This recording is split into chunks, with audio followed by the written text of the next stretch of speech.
When the doors of Vault 76 slide open, the sound that greets you isn't triumph, it's wind. Soft, patient, ancient wind moving through an America that has forgotten itself. Fallout 76 begins not with war or sorrow, but with rebirth. The moment you step into Appalachia, you aren't entering a wasteland so much as waking from a long sleep into a world that never truly died. The hills breathe, the rivers shimmer, and the ruins whisper in accents older than the bombs. Bethesda built Appalachia as a memory of home green, haunted, and healing. The map of Fallout 76 remains one of the largest Bethesda has ever made. It stretches across 6 distinct regions, each with its own climate, architecture, and emotional tone. The lush forest serves as the gentle beginning, full of nostalgia and stillness. The toxic valley, coated in white chemical residue, hums with unnatural silence. The savage divide rises like a scar through the center of the map, where cold wind carries echoes of miners' songs. The mire glows in perpetual autumn, golden and feverish. The ash heap breathes smog and sorrow, while the cranberry bog bleeds red against the horizon like a wound that never closed. Every step through Appalachia feels like walking across time itself, where beauty and ruin hold hands. The decision to set Fallout 76 in West Virginia came from Bethesda's fascination with folklore. They wanted a region where myth and reality already blur.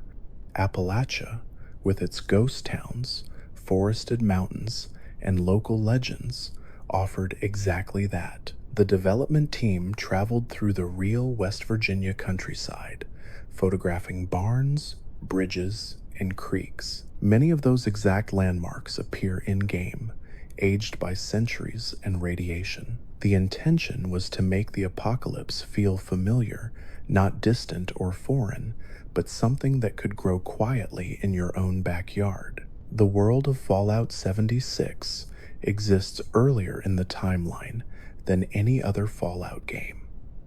The bombs have only recently fallen, and humanity is just beginning to crawl out from its bunkers.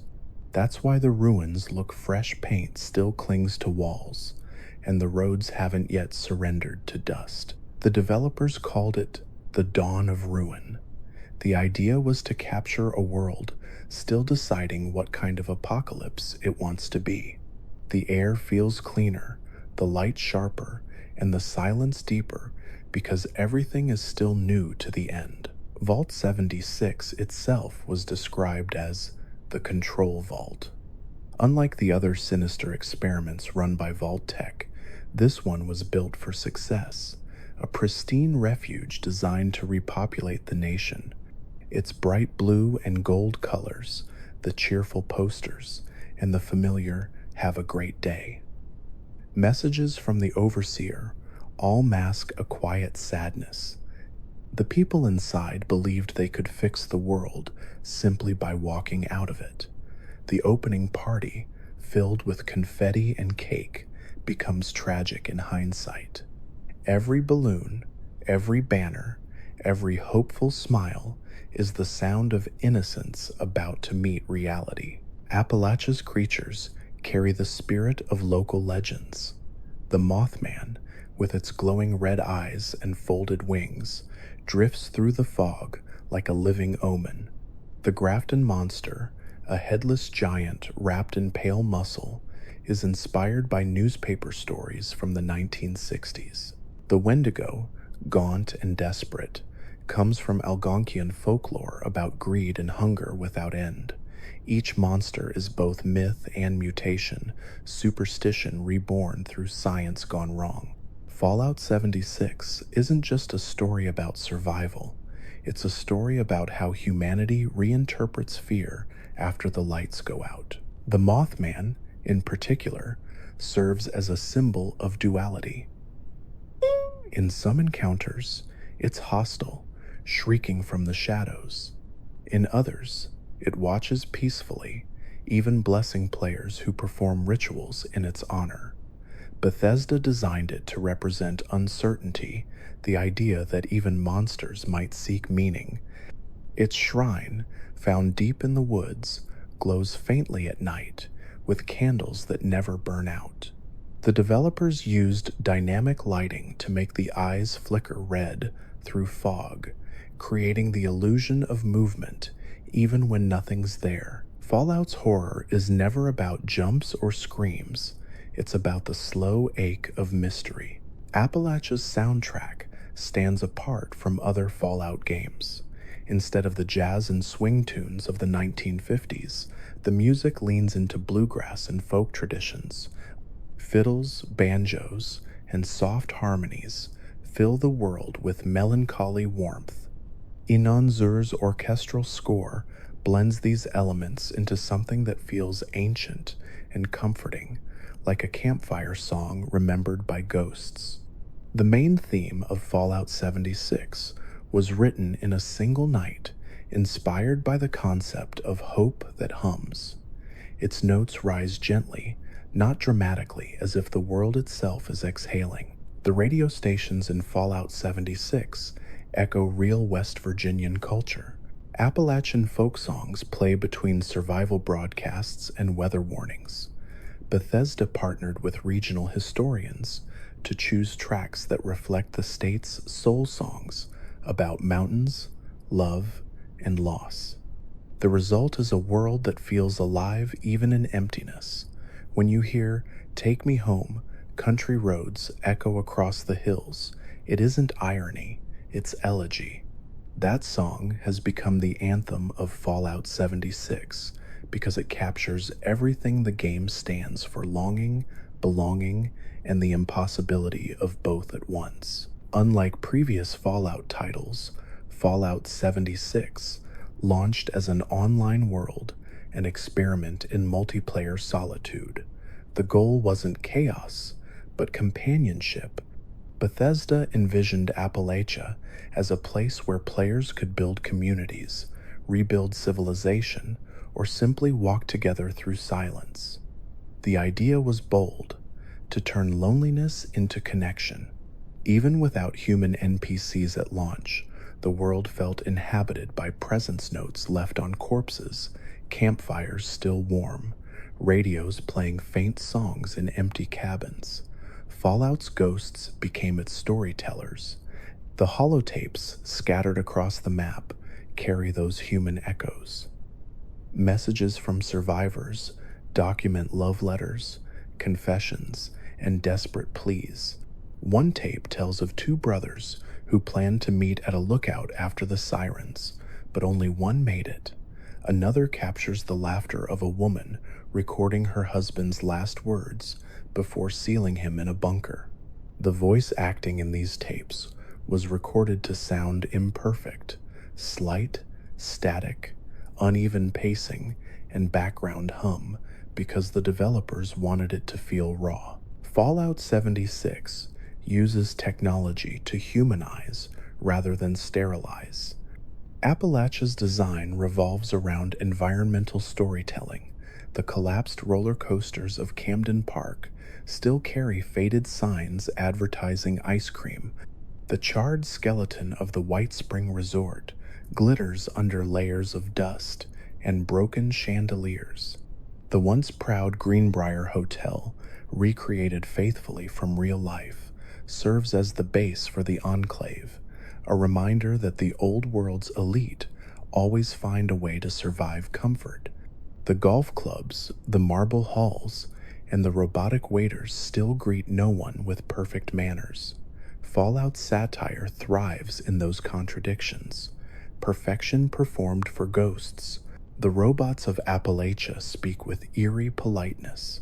Miss Nanny units still sweep hallways long after their owners have turned to ash. Mr. Handy models deliver cheery lines about keeping lawns trimmed even when the grass no longer grows. These robots aren't sinister, they're tragic.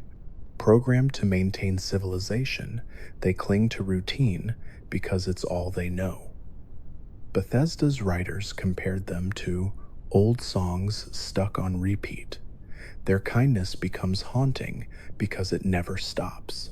Fallout 76 also introduced the scorched creatures infected by the scorched plague, a disease born from the fiery blood of a creature called the Scorch Beast. The disease calcifies flesh and twists minds, creating beings halfway between ghoul and ember. The concept came from real coal seam fires that burn endlessly underground in West Virginia.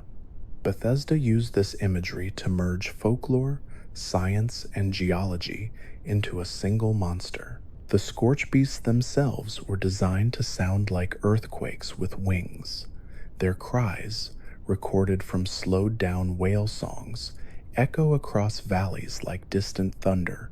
The game's color palette changes dynamically as you move through its regions. The forest glows gold and green, the ash heap burns orange under perpetual haze, the mire shines like melted copper. The cranberry bog hums crimson even at night, as if the earth itself were bleeding light. These palettes were designed to reflect emotional states rather than realism. Bethesda wanted every player's journey to feel like walking through moods rather than landscapes. The world doesn't tell its story in words, it breathes it through color. The first creatures you encounter, radstags, opossums, mole miners, were modeled after local fauna. The mole miners, twisted and hunched in their gas masks, were inspired by stories of coal miners trapped underground, their bodies warped by radiation and isolation. Bethesda designed them to sound as though they were still speaking, but through clogged throats and broken respirators. Their rasping language is made of reversed audio clips, creating the illusion of words you almost understand. Fallout's terror is linguistic. It makes you strain to hear meaning in nonsense. The town of Flatwoods serves as a quiet introduction to both Appalachia and its legends. It's home to the Flatwoods Monster, another local myth, a tall, glowing creature with a spade-shaped head. Bethesda included nods to this legend through graffiti and collectibles. The town's church bells still toll faintly when storms roll through, a detail added purely for atmosphere. The sound was recorded from an actual bell tower in Charleston, slowed to half speed to create the feeling of memory calling from afar. Every campfire, every workbench, every sign of human effort in Fallout 76 is meant to make the world feel hopeful rather than haunted. Unlike Fallout 4's desolate solitude, Appalachia hums with small attempts at warmth. Players hang lanterns, build porches, plant gardens, and leave notes for strangers. The multiplayer framework, instead of breaking immersion, became part of the story people rebuilding, not because they must, but because they can. Fallout's truest theme has always been kindness after catastrophe, and in 76, that kindness isn't scripted, it's lived. The Overseer's story threads through Appalachia like a voice from the past. Her journey to document the world's rebirth mirrors the player's own curiosity. Her logs speak not in commands, but in questions. What does civilization mean, and who gets to define it now? The actress who voiced her, Adrienne Barbeau, recorded every line twice, once with optimism, once with fatigue. Bethesda mixed both versions together, fading from one to the other over time, so her tone subtly decays as the story unfolds. It's a quiet masterpiece of performance design. In Fallout 76, even silence has texture. When you walk through fog, footsteps muffle as though cushioned by ash. When you climb high peaks, the sound of air thins out until only the hum of your Pip-Boy remains. The game's audio team recorded dozens of different winds from the Appalachian Mountains, layering them like harmonies. The result is a soundscape that feels alive, breathing differently depending on where you stand. The wasteland doesn't shout, it hums lullabies made of loss. The moment you step away from Vault 76, the sound of birdsong returns to the Fallout universe for the first time in decades. That decision was intentional. Bethesda's sound designers wanted to remind players that not every apocalypse is silent. The chirping fades as you move through irradiated zones, but in untouched forests, it lingers soft, uncertain, and alive. It's the sound of nature testing the edges of its new world. The developers described this contrast as hope measured in decibels. In a way, those birds are the true survivors of Fallout, proof that not everything needed saving. One of the earliest locations most players find is the Overseer's Camp, perched beside a river that still flows clear. Its placement is symbolic water as the first sign of renewal. In the lore, the Overseer built it as a message to other vault dwellers, a kind of way station of courage. The supplies scattered there are simple: canned meat, purified water, and a weapon left carefully beside a journal. It's not a tutorial in the traditional sense. It's a letter of love from one survivor to another. Bethesda structured those opening moments like a conversation with the past. Appalachia's rivers and lakes shimmer under sunlight because Bethesda used a technique called water bloom, which simulates the scattering of light through pollutants. The result is haunting beauty that comes from contamination. When storms roll in, the reflections break apart as if the water itself remembers the day the bombs fell. The rain sound you hear isn't synthetic. It was recorded on tin roofs and metal trash cans to give it that distinct hollow rhythm. Every drop in Fallout 76 falls heavy with history. The game's environmental regions were designed to feel like emotions more than places. The forest represents innocence green, soft, forgiving. The Toxic Valley represents denial, white and quiet, pretending to be peaceful. The Ash Heap represents anger, dark and choking. The Mire represents nostalgia, colorful and fragile. The Cranberry Bog represents grief, raw and luminous. And the Savage Divide, sitting between them all, represents fear, a wall between every kind of feeling. When players wander through Appalachia, they're not just exploring geography, they're walking through the stages of mourning. The towns scattered across the world each tell quiet stories through their ruins. Morgantown, once a college city, hums with echoes of youth and ambition. The classrooms still have chalk on the boards, and the dorms are filled with forgotten belongings, coffee cups, guitars, half-written essays. Bethesda filled these details to remind players that Apocalypse doesn't erase personality, it freezes it. The university's mascot, a stylized moth, ties back to the Mothman mythology, creating an unspoken connection between superstition and science. Fallout's world doesn't separate the two, it lets both be true at once. Further south, Charleston lies in ruins, yet still hums with stubborn energy.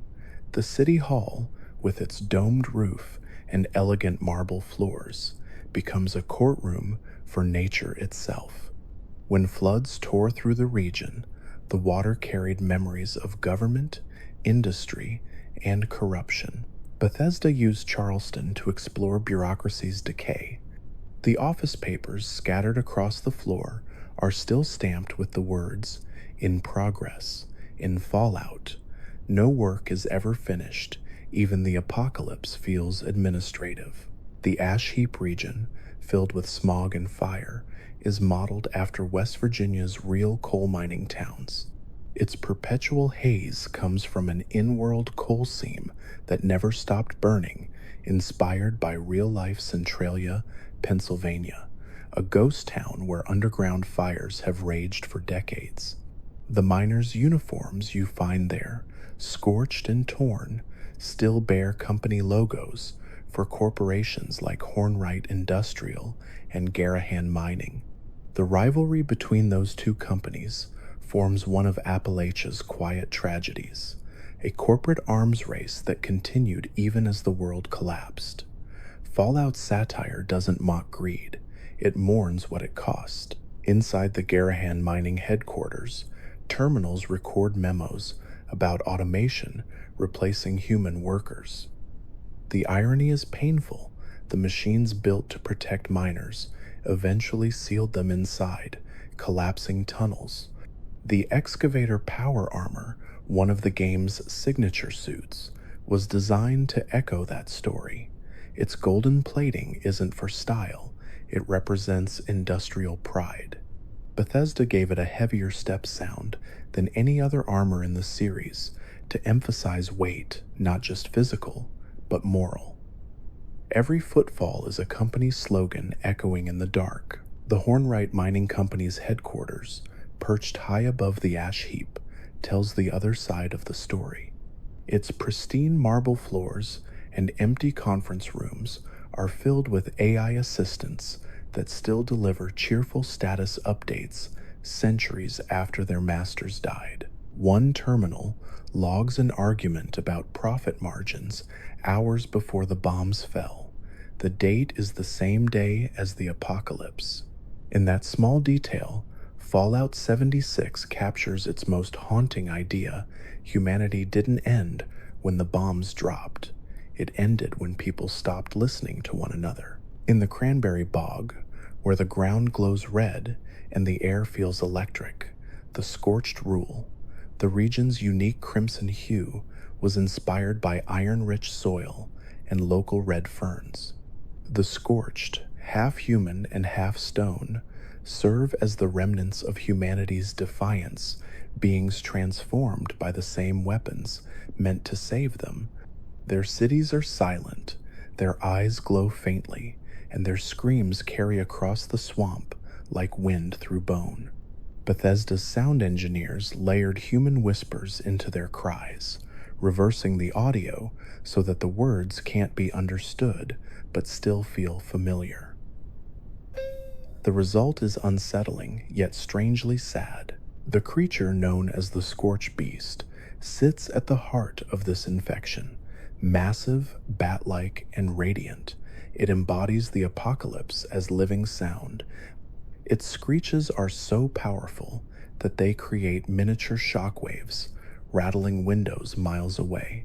Bethesda used real bat sonar recordings and slowed them down by 16 times, creating a frequency that resonates in the player's chest. The team described it as the voice of mutation. Its presence marks the border between life and death, the threshold of nature's final experiment. Appalachia's flora was just as carefully crafted as its fauna. Glowing mushrooms, luminous ferns, and irradiated blossoms fill the forests. Many are inspired by real Appalachian plants, like rhododendrons and moonflowers, reimagined through radiation. Some plants even hum faintly at night, their sound derived from reversed frog calls. The developers said they wanted the wilderness to feel enchanted but cursed, a fairy tale written by Fallout. That's why the forests in 76 never feel empty. They breathe in strange rhythms, half natural, half nuclear. The game's photo mode became one of its most beloved features, not for vanity, but for serenity. Players capture sunsets over mountains, fog curling around rivers, and glowing fungi lighting up caves. Bethesda intentionally designed its day-night cycle to last longer in the evening hours, so that golden light lingers over Appalachia's ridges. In interviews, the team said that players taking screenshots was their favorite unintended gameplay loop. If they stop to admire the world, we've done our job, one artist said. The White Spring Resort stands as the crown jewel of the old world's arrogance. Its robot staff continues to polish floors, pour drinks, and greet guests who will never return. The Enclave, operating beneath it, uses this hollow paradise as its mask. The hotel's lavish architecture, modeled after the real Greenbrier in White Sulphur Springs, serves as contrast to the dirt and struggle outside. Bethesda wanted players to feel the dissonance between marble and mud, privilege and pain. The White Spring isn't evil, it's denial made beautiful. The Enclave's computers still hum with classified files detailing America's old weapons programs. One terminal quietly references Project Greekfire, a failed attempt to weaponize energy from the stars. Another mentions Poseidon Energy's acquisition of Appalachia's grid, linking back to the corporate networks that appear throughout the Fallout series. These threads connect the pre-war world like a web of ambition that spans centuries. Fallout 76 acts as the origin story for greed itself, the point where everything began to unravel quietly, long before the bombs finished the job. At the heart of all this decay stands the Responders, a group of volunteer medics, firefighters, and police who tried to rebuild society after the war. Their headquarters in Morgantown Airport tells a story of compassion losing ground to chaos. The rooms are filled with sleeping bags, training posters, and handwritten messages about food drives and rescues. Their motto, "We help because we can," is simple but powerful. Bethesda used that phrase to anchor the moral center of Fallout 76. Even when civilization vanishes, decency remains. The Fire Breathers, a subgroup of the Responders, specialize in fighting through radiation zones. Their name isn't poetic, it's literal. They walk through fire to save others. Their initiation exam, where players must prove bravery and knowledge, is based on actual rescue training manuals. It's one of the few moments in Fallout where the game directly rewards empathy over combat. Completing it feels less like achievement and more like promise, a vow to keep the light alive, even if the world doesn't notice. One of the most overlooked factions in Appalachia is the Free States, survivalists who abandoned central government control to build hidden bunkers in the mountains. Their story is a mix of paranoia and prophecy. They foresaw the collapse, prepared for it, and still fell to it.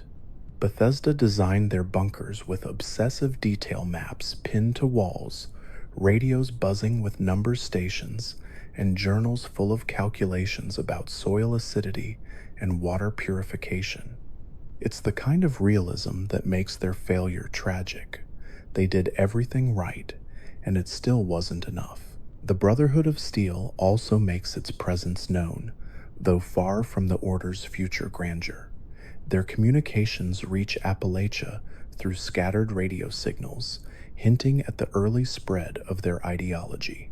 One message, barely audible through static, talks about protecting knowledge at any cost. Those words will later define centuries of Brotherhood philosophy. Fallout 76 quietly plants those seeds, history growing in reverse, destiny whispered before it's spoken aloud. Through all this, Appalachia endures. The wind keeps blowing, the leaves keep falling, the rivers keep carving paths through ruined valleys. Fallout 76's greatest achievement isn't its monsters or its missions, it's its atmosphere. A world that should feel dead instead feels like it's learning to breathe again. Every flicker of light, every drop of rain, every faint guitar string on the radio carries the same unspoken truth. The apocalypse isn't the end of life, it's the start of memory. Appalachia is one of the rare places in Fallout where you can look across a valley and see color instead of ash. Bethesda built the entire map around line of sight, the idea that distance itself could tell stories. From the highest ridges of the Savage Divide, you can see the lights of the White Spring Resort shimmering faintly in the distance. From the shores of the Cranberry Bog, You can spot the broken towers of Charleston on the horizon. Those sightlines are deliberate, meant to make the world feel stitched together by memory. Every region is visible from somewhere else, like recollections overlapping in the mind of a dreamer who refuses to wake.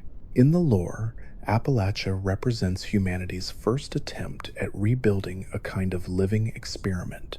The responders, the Free States, the Raiders, and the Brotherhood each see the wasteland differently, and Bethesda designed their settlements to mirror those philosophies. The responders fill their camps with color and comfort, coffee mugs, radios, posters promising safety. The Free States bury themselves in steel bunkers, surrounded by maps and numbers. The Raiders decorate ruins with neon graffiti, turning destruction into identity, and the Brotherhood erects banners and barriers, transforming fear into faith. The game's writers described these factions as the four personalities of survival. The Raiders of Appalachia, unlike their counterparts in other regions, are descendants of the original survivors rather than mere scavengers. Their home base at the top of the world, a decaying ski resort perched on a mountain, was chosen specifically to symbolize isolation. The broken gondolas still sway in the wind, creaking like old bones. Inside, the Raider leader Rose, an AI built from the memories of a woman long dead, still runs the gang from behind a radio tower. Her sarcastic broadcasts were written to echo loneliness disguised as humor. Every joke she makes is an attempt not to disappear. The sound of the top of the world was crafted with eerie precision. The wind howls through shattered windows, elevator cables hum like violin strings, and somewhere below, machinery groans in rhythm. The entire building is tuned to the note of D minor, the same key used in the game's main theme. It means the world itself is singing in harmony with the player's journey. Fallout's sound design doesn't fill silence, it sculpts it. In the mire, the town of Harper's Ferry tells a story of perseverance drowned in radiation. Once a stronghold of the Free States, its wooden bridges and canals still echo with the sound of dripping water. Bethesda used real recordings from abandoned towns in West Virginia to capture the acoustics of decay. The mire's orange light was chosen to evoke nostalgia, as though the entire region were caught in perpetual sunset. It's beautiful, but fragile a place where even the fog feels like a memory too heavy to lift. The mire's flora glows faintly at night, not from radiation, but from bioluminescence inspired by fireflies. The developers wanted players to feel small moments of wonder, even among danger. If you stand still in those swamps after midnight, you'll see faint motes of light rising from the water like sparks from an invisible fire. In interviews, Bethesda's lighting artist called this the glow of forgiveness. Fallout's world, though cruel, always offers kindness in its quietest corners. The Grafton monster, one of Appalachia's most distinctive creatures, was built from local legend and surreal anatomy. It has no visible head, its face buried in its chest, and its flesh appears stretched, like clay struggling to hold shape. Bethesda based its proportions on heavy lifting machinery, giving it the gait of something not meant to move freely. Its wheezing breath is a combination of bear growls and reversed engine recordings, slowed to unnatural rhythm. The result is not horror, but pity a creature trapped inside its own mutation. In contrast, the Mothman is graceful. Its movement animation uses multiple layers of wing simulation designed to mimic cloth drifting underwater. Its eyes flicker softly in the distance, sometimes hostile, sometimes watching in silence. When the player encounters the wise Mothman, it bows its head slowly, an act the studio described as the closest thing to holiness in Fallout. The creatures' shrines, built of sticks and candles, appear across the forest as reminders that even monsters can be worshipped. The developers said they wanted Appalachia to feel superstitious in a scientific way. The folklore woven through Fallout 76 extends far beyond its monsters. The Snallygaster, another mythological creature, was reimagined as a failed government experiment. Its gnarled teeth and multiple tongues are inspired by the grotesque drawings found in early 20th century cryptid pamphlets. Bethesda designed it to symbolize the collision between myth and science belief weaponized. Its scream, a mixture of whale calls and distorted flutes, is one of the most haunting sounds in the game. The Snallygaster doesn't roar, it begs. Each of these creatures ties into Fallout's central theme that stories survive longer than people. The apocalypse doesn't erase folklore, it amplifies it. The Mothman, the Wendigo, the Grafton Monster, all of them once haunted campfire tales, and now, in this broken world, they've become real. Humanity, it seems, can't help but manifest its fears. Bethesda's writers said, "The world ended, but myths kept their promises." The town of Sutton, one of the earliest settlements rebuilt by survivors, captures the optimism that drives Fallout 76. Its homes, patched with mismatched wood and scrap metal, show a different kind of beauty, one born from usefulness rather than design. The houses still have mailboxes, though no mail comes. Bethesda included them because they liked the image of people still waiting for letters that will never arrive.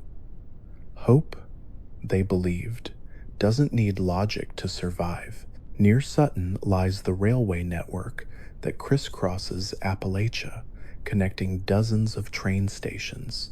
The trains themselves no longer run, but the rails still hum faintly when you walk across them, a sound built from metallic resonance recorded in abandoned mines. Each station has its own flavor, some welcoming, some eerie, some claimed by robots still selling tickets. Fallout's world isn't consistent because life isn't. It oscillates between absurdity and grace.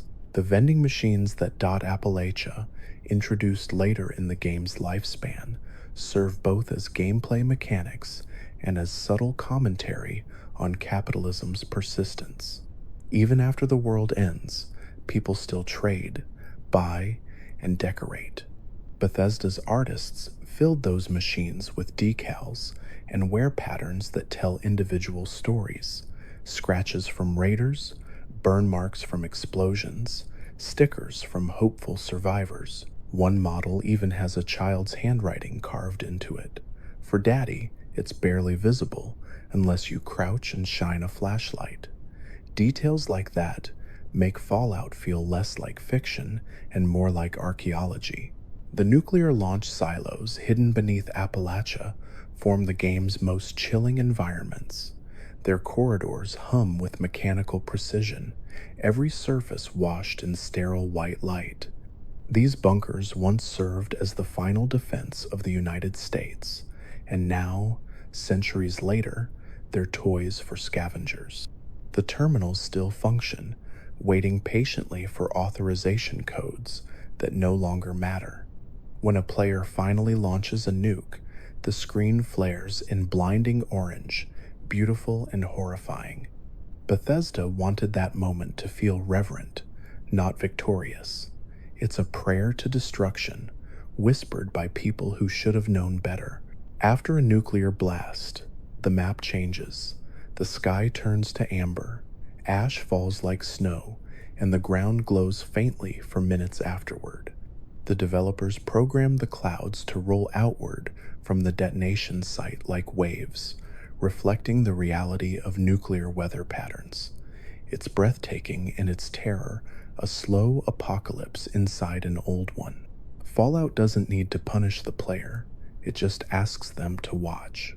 The daily rhythms of Appalachia continue beneath all that chaos. Brahmin graze on radioactive grass. Fireflies drift through abandoned barns. The sun rises and sets with gentle inevitability. Bethesda's programmers synchronize the day-night cycle to match real-time intervals of the human breath. Each full in-game day equals roughly 240 breaths. It's a poetic but invisible choice. The idea was simple. The world should breathe with you. The Cranberry Bog, with its crimson water and glowing mist, hosts some of Fallout's most striking visuals. The red hue symbolizes both danger and vitality. In design meetings, the team referred to it as the heart of Appalachia because the scorched plague and its cure both originate there. Even the dragonflies that buzz over the swamps were programmed to avoid glowing pools, as though the creatures themselves feared the radiation. The natural world, even mutated, still obeys instinct. One of the game's most emotional quest lines follows the story of the responders' final days. In the flooded Charleston station, their leader leaves a holotape addressed to anyone who might listen. Her voice trembles as she says, "If you're hearing this, it means you're still alive. Please stay that way." The tape ends with static and then silence. Bethesda recorded that final line with the actress standing in a dark room holding a real microphone from the 1950s. They wanted her to sound like someone whispering through time. Every region of Appalachia has one sound that defines it. In the forest, it's birdsong. In the Toxic Valley, it's the distant rumble of unseen machines. In the ash heap, it's coughing wind. In the mire, it's the murmur of water. In the cranberry bog, it's heartbeat-like hums beneath the soil. These layers of audio aren't random, they're tuned to specific frequencies associated with human emotion. Fallout's world doesn't tell you how to feel. It resonates until you decide for yourself. The first year of Fallout 76's life was turbulent, filled with bugs, silence, and misunderstanding. But over time, as new updates arrived, the world found its rhythm. NPCs returned, stories deepened, and Appalachia felt inhabited once more. The developers called this era the Second Dawn. What makes Fallout 76 remarkable isn't perfection, it's perseverance. Like the wasteland itself, it endured criticism, decay, and change, and still kept glowing quietly through it all. When you stand atop Seneca Rocks at sunrise, the view stretches endlessly.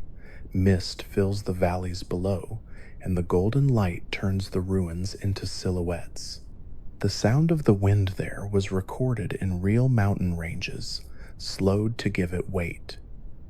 It's the closest the Fallout series has ever come to peace. No combat, no quests, no dialogue, just air, light, and time. For all its chaos, Fallout 76 remains, at its heart, a lullaby written for a tired world that never stopped dreaming of better mornings. The world of Appalachia was designed to feel both vast and intimate, a space where solitude could become comfort. When players step into its hills, the air hums with the faint memory of the world before the war. It isn't the dead silence of the capital wasteland or the broken melancholy of the Mojave. It's something gentler, a living quiet, filled with the echo of wind through trees and the whisper of leaves brushing against rusted metal. Bethesda's goal wasn't to create a dead world, but one that had simply grown tired. Appalachia doesn't feel abandoned, it feels asleep. The lighting of Fallout 76 plays a key role in this sense of calm. The sun rises in soft amber and sets in bruised purple, casting long shadows that stretch across the valleys like sighs. At night, the stars above the mountains glimmer more brightly than in any other Fallout game. The developers designed the night sky using astronomical data from real West Virginia, matching the placement of constellations so players could navigate by them if they wished. It's a detail most people never notice, but one that adds authenticity, as if the stars themselves refuse to fall. In the forest surrounding Vault 76, the trees were programmed to sway differently depending on wind direction. The sound of rustling branches shifts dynamically, making each walk through the woods feel alive. When storms roll in, those same trees creak and moan like old ships. Bethesda used recordings of wooden barns bending in windstorms to achieve that effect. The result is haunting, but strangely soothing, like the earth itself stretching after a long sleep. The soundtrack continues to be one of the most emotionally resonant parts of Fallout 76. Inon Zur's compositions weave strings and low brass into melodies that sound like nostalgia humming. He called it the music of memory trying to remember itself. The main theme changes slightly between regions, slower in the mire, heavier in the ash heap, lighter in the forest, creating a sense of emotional weather. Even when nothing happens on screen, the sound carries meaning. Fallout's music has always been a character in its own right, but in 76, it becomes a heartbeat. The wildlife of Appalachia reflects the world's strange beauty and its resilience. The radstags graze quietly in clearings, their twin heads turning in opposite directions, as if one still watches the old world while the other faces the new. The foxes, small and shy, dart between ruins carrying scraps of cloth or plastic in their mouths, as if still nesting for a future they don't understand. The developers programmed these animals to flee at the sound of gunfire, but if the player stands still long enough, they sometimes return and sit nearby. Bethesda called this feature companionship through patience. Even the insects of Appalachia carry stories. The fireflies glow more brightly in irradiated zones, their light pulsing faster when storms approach. The honeybeasts, grotesque fusions of insect and hive, buzz with a sound built from pitch-down recordings of electric razors. Their bodies shimmer like amber when hit by sunlight. These creatures aren't designed just for combat. They represent how nature adapts to survive in absurdity. Fallout's mutations aren't simply monsters, they're metaphors for endurance. The Overseer's personal logs reveal her guilt and determination in equal measure. Her journey across Appalachia serves as a mirror to the player's own wandering. She begins with faith in order and ends with faith in kindness. Her voice, soft yet firm, guides the listener like a teacher writing to a student she will never meet. Bethesda made sure her words sound recorded on old, slightly damaged equipment, small pops and distortions in the tape, reminding us that even wisdom decays. The Overseer never gives commands, she leaves invitations. In a world where so much is lost, her voice becomes a form of company. The robot companions scattered throughout Appalachia are more human than many survivors. Rose at the top of the world hides loneliness behind sarcasm. Modus, the fragmented intelligence of the Enclave bunker, speaks with clipped politeness that barely conceals bitterness. Even the Protectrons in old grocery stores greet customers who no longer exist with tireless cheer.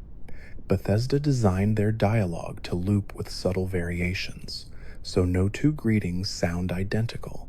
That randomness gives them life, even when they don't know they're alone. The Modus AI, deep beneath the White Spring bunker, is one of the game's most fascinating pieces of world building. Once a single advanced intelligence serving the Enclave, it fractured during the Great War, splitting its consciousness into multiple personalities. Some parts remain loyal to humanity, others seethe with contempt. Its voice was layered from several actors speaking the same lines at slightly different pitches, giving the impression of many voices pretending to be one. Bethesda described it as a choir of control.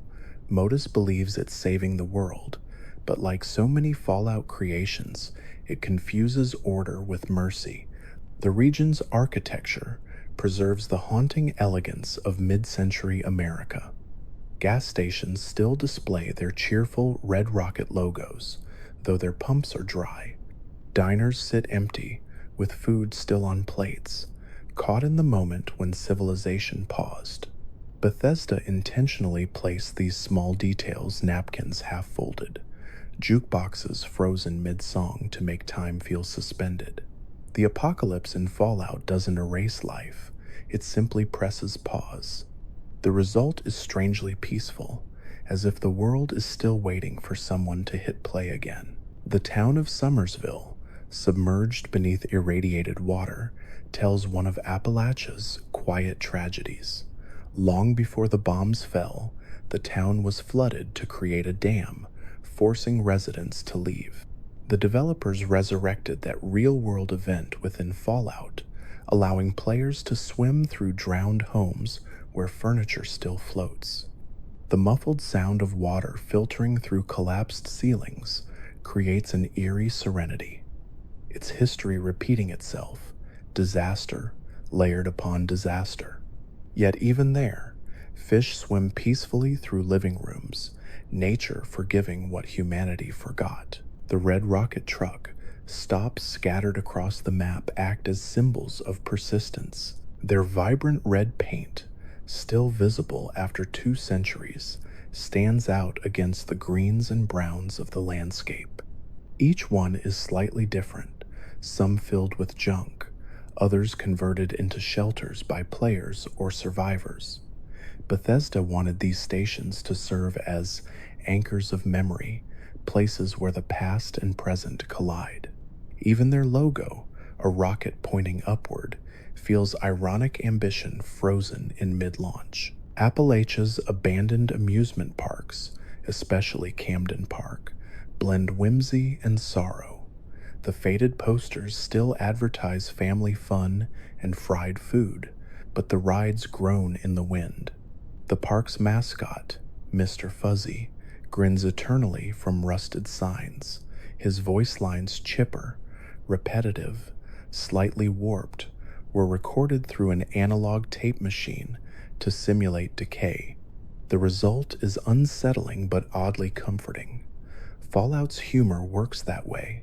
It makes you smile before you realize you're sad. The Fallout 76 development team spent weeks studying Appalachian folklore, not just for monsters, but for mood.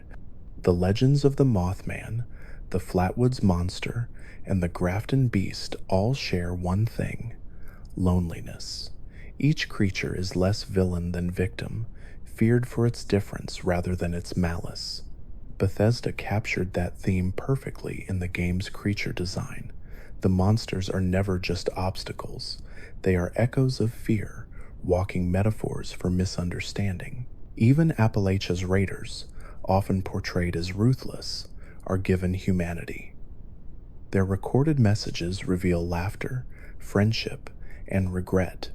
One holotape captures a raider singing softly while keeping watch at night, her voice cracked, her lyrics nonsense, but her tone gentle. The studio could have made her cruel.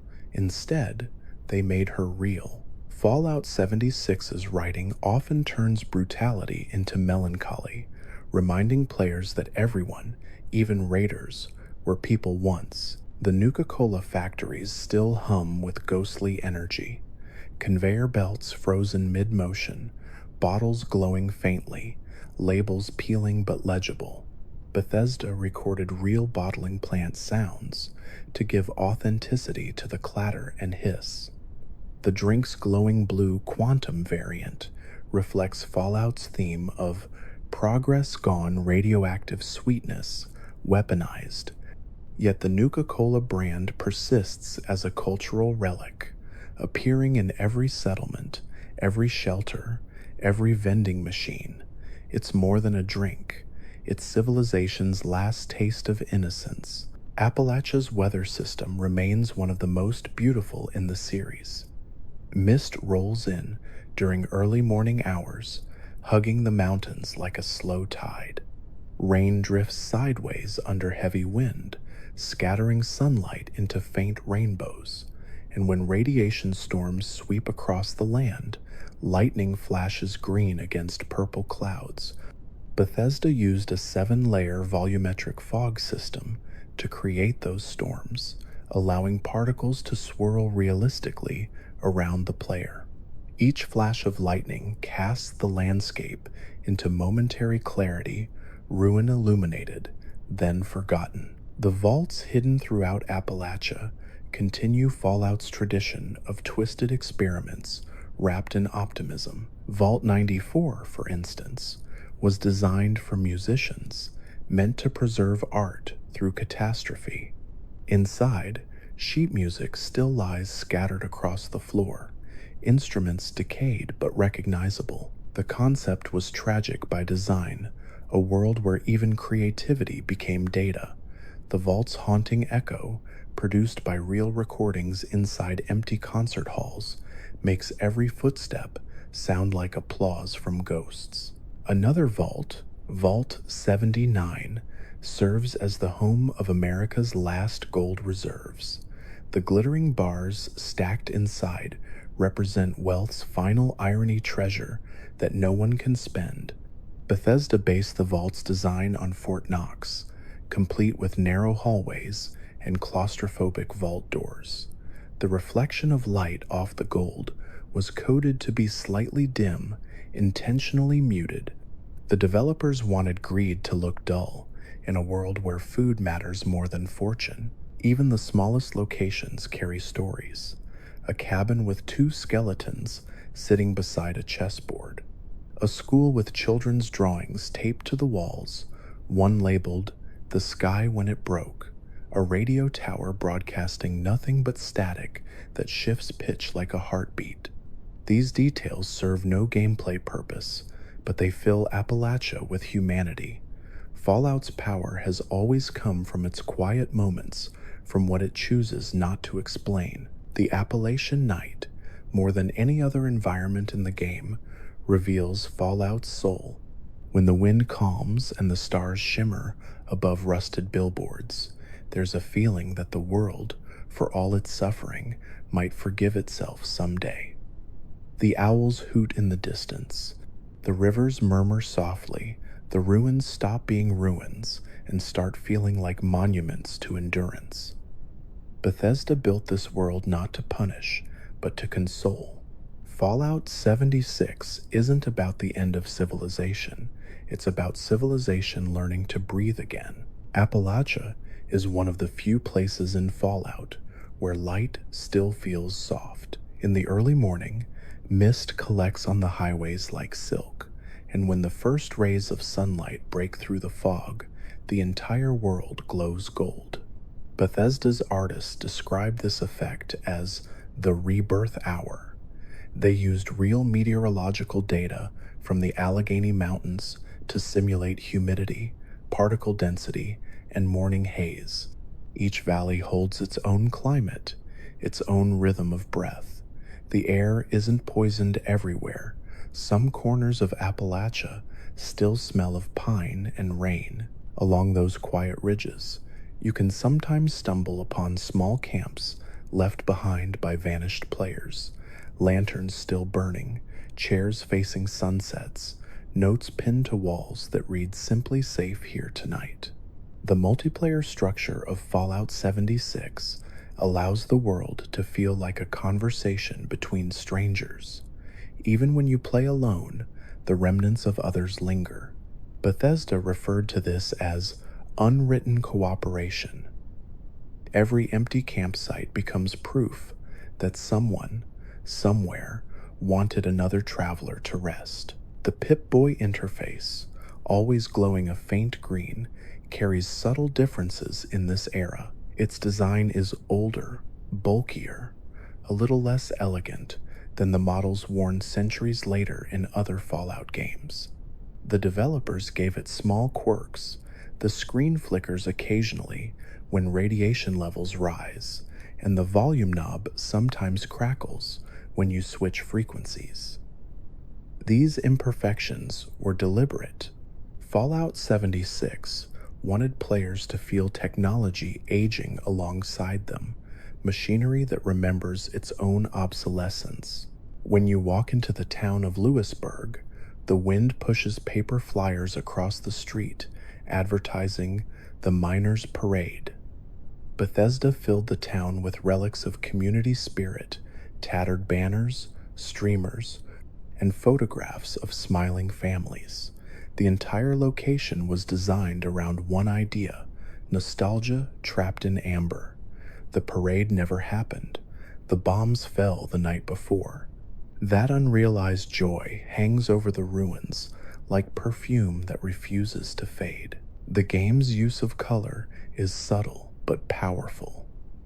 In the forest region, light filters through green leaves and bathes the player in warmth. In the ash heap, the palette desaturates to near monochrome, mimicking the look of old photographs. The developers said they wanted the world to shift visually, with emotion a gradient of mood rather than hue. Fallout 76 paints feelings, not scenery. The in-game posters, scattered across towns and vaults, hide countless jokes and historical nods.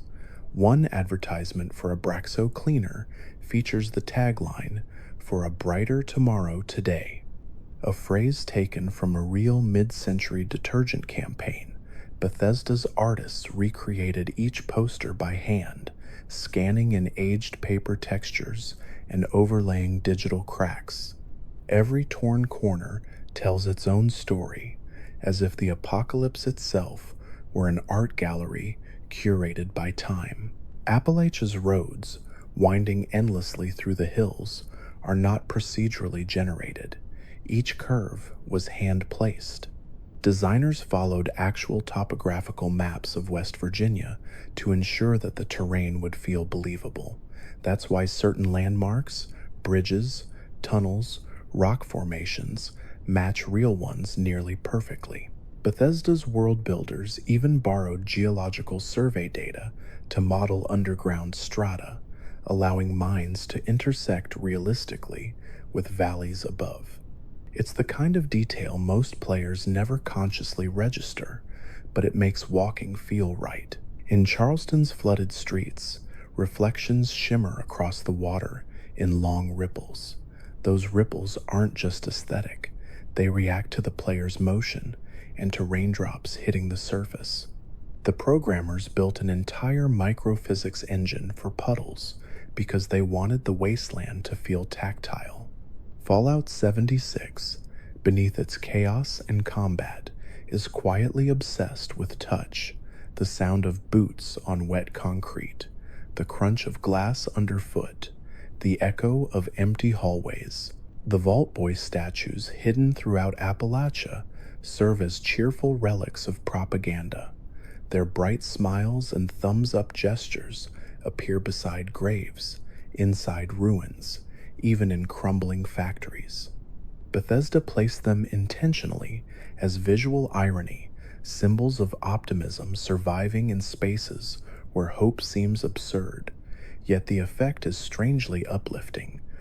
That smiling cartoon becomes a friend, a reminder that laughter can outlast logic. One of the most touching environmental details lies within the Kanawha Nuka-Cola plant. Deep inside its control room sits a single employee skeleton slumped over a desk, a bottle of Quantum still unopened beside a note reading, "Saving this for when it's over." The handwriting shakes, the ink faded. Bethesda's writers called it the smallest apocalypse, a moment where personal hope becomes cosmic poetry. The toxic fog that rolls through the cranberry bog isn't uniform, it breathes. The system controlling it changes density and color temperature in slow pulses, making the air seem alive. In certain light, The fog glows from within, turning crimson like the inside of a living creature. The developers linked this effect to the heartbeat frequency embedded in the region's ambient soundtrack, creating the illusion that the land itself is pulsing. Power Armor makes its return in 76, but this time it feels heavier, slower, and more personal.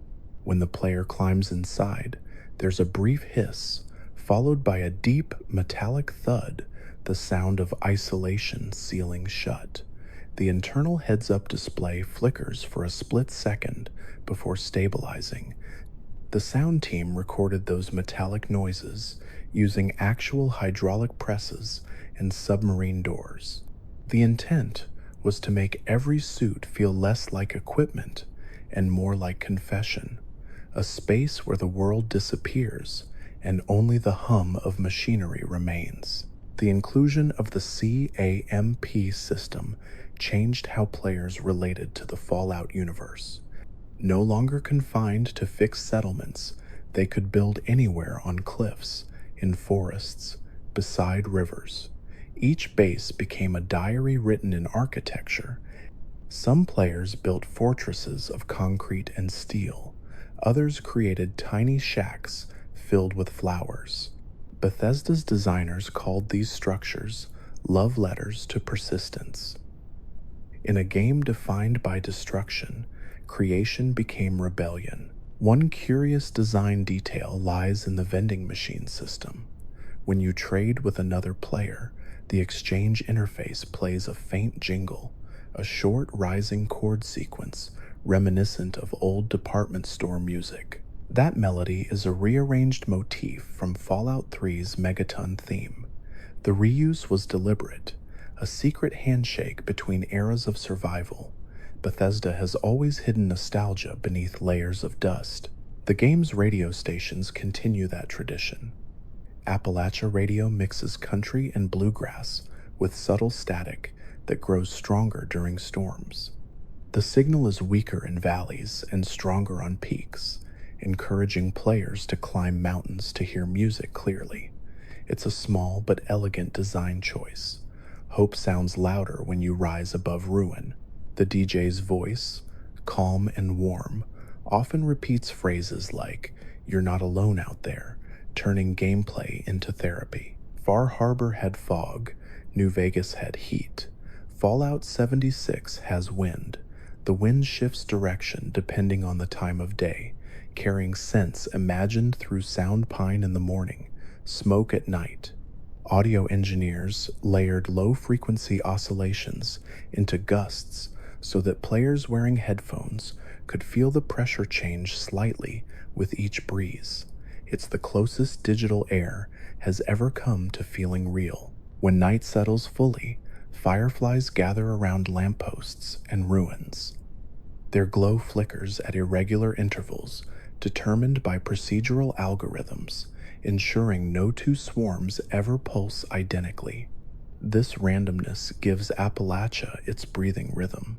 Even artificial life obeys organic patterns. Standing in that dim glow while the music fades to silence, the player might forget they're inside a game. It becomes meditation rendered in pixels. The game's photo mode captures these small moments beautifully. Every screenshot records the exact weather, time, and lighting, freezing Appalachia's moods like portraits. Many players use it not for vanity, but remembrance, cataloging sunsets, friends, or camps lost to server resets. Bethesda didn't anticipate how emotional that feature would become. Screenshots turned into modern postcards, proof that virtual places can feel like home.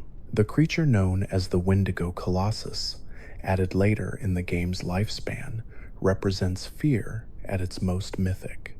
Its multiple faces scream in unison, and its footsteps shake the ground. The design team described it as the sum of every nightmare told around an Appalachian campfire, yet beneath the terror lies tragedy.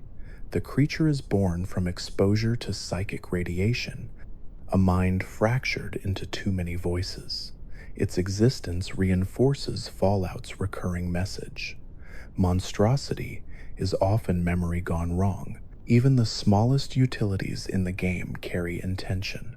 The stash boxes, where players store their belongings, emit a low hum recorded from real refrigeration units. The hum changes pitch when you open or close the lid. It's a minor detail, but subconsciously it mimics safety, that faint domestic vibration of machines, keeping something precious intact. Bethesda believes comfort begins with sound. The developers gave Appalachia a seasonal rhythm through limited time events. During Halloween, jack-o'-lanterns flicker in doorways. During winter, snow dusts the trees near the White Spring Resort. These decorations are temporary, but they remind players that even wastelands can celebrate. The world, though shattered, still remembers joy in cycles. Bethesda called this ritual continuity, the idea that culture survives even without civilization. In one hidden cabin near the edge of the map, you can find a guitar propped beside a fireplace. Interacting with it lets your character strum a few gentle chords. What most players don't realize is that the tune changes slightly depending on the weather outside. If it's raining, the tempo slows. If it's sunny, it brightens. That adaptive system has no mechanical purpose. It exists purely for feeling. The world listens back. The scorched earth after a nuke lands eventually, cools and fades. Over time, the ash turns to soil, and faint shoots of green begin to emerge. Bethesda coded that regeneration deliberately. It takes several in-game days for life to return, but it always does. That single detail carries the quiet philosophy of Fallout. 76 destruction is temporary, but persistence is infinite. And so the wind keeps whispering through the hollows, the stars keep shining over rusted cars, and the sound of footsteps keeps echoing through valleys that remember everything. Appalachia remains a poem written by survival itself, a world that hums softly to those who listen long enough to hear its heartbeat. The first time most players step out of Vault 76, they expect silence, but the sound that greets them isn't emptiness, it's life holding its breath. Birds chirp tentatively from rusted branches, wind moves through grass still half green, and far away, thunder rolls over mountains too tired to echo. Bethesda designed that soundscape to symbolize rebirth after ruin. Fallout 76 begins not with despair, but hesitation the moment the world decides to keep going. That hesitation defines Appalachia. Every settlement seems caught between memory and motion. Flatwood still clings to its welcome signs, each letter faded but intact, as if optimism were a structural material stronger than steel. Inside the church, hymn books rest open on pews, their pages warped by damp air. Bethesda placed those props intentionally, each item frozen in mid-use, mid-song, mid-prayer. The apocalypse in 76 doesn't erase activity, it pauses it forever. Flatwoods is also home to the early days of the Responders, the volunteer group that tried to bring order back to chaos. Their training center still holds notes scribbled by recruits, some crossed out with frustration, others underlined with pride. "Practice patience with the wounded," one reads. "Hope spreads faster than infection."